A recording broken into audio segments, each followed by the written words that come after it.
Another portion of the economics beyond the numbers would be uh, your restoration clause. So typically, from a landlord's perspective, they don't want improvements into a space or a building that doesn't add value or future value, and that's more widely marketable. That's not so specialized. So if you're putting in something that's more specialized, typically in there, the landlord is going to want you to restore, um, remove whatever you put in there, or if it's a wall or something like that, and restore it back to its original condition. You just want to specify exactly what things that will be restored and the type of condition, and not essentially being being pushed to upgrade the space upon restoring it to original condition. So you just got to definitely pay attention to the language. You know, we always advise having a tenant rep look at these deals, look at your leases, and they as well as have a real estate uh, attorney um, who's seen dozens of commercial leases.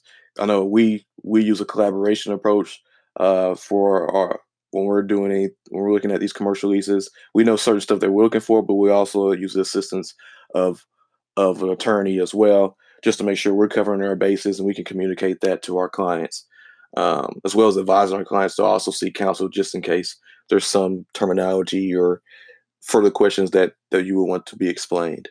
Um, so yeah, the restoration clause. Um, as far as operating expenses, having operating expenses caps, and basically what you're trying to do when you're negotiating caps is that you want caps on expenses that are uncontrollable.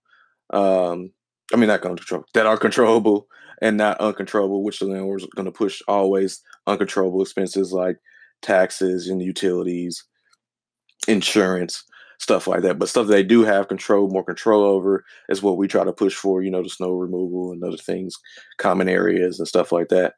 Um, so we try to get caps on that.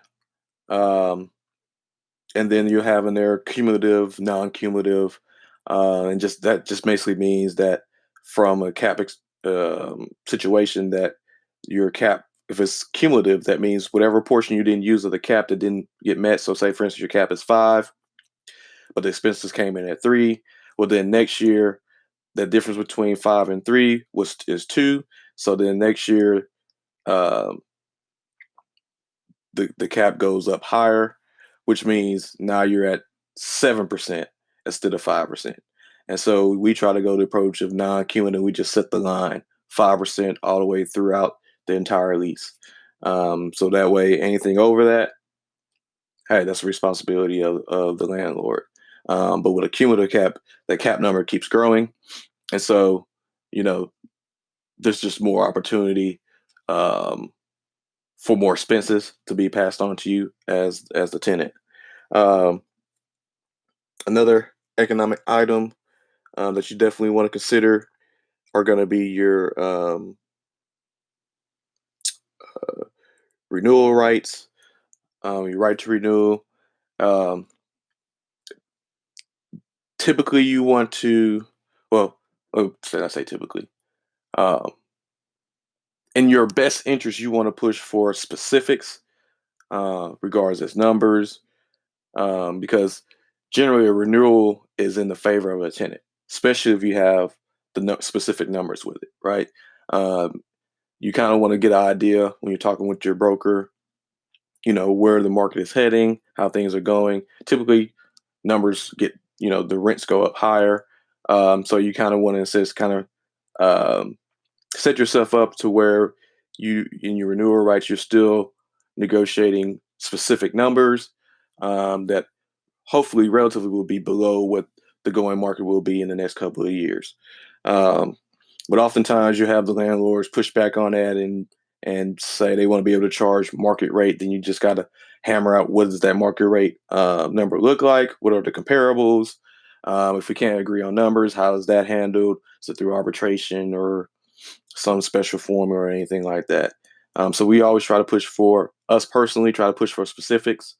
Um, so that way you have something solid. And if you choose to execute your renewal, you have the numbers and you can make the determination that way, as opposed to just leaving it open to market.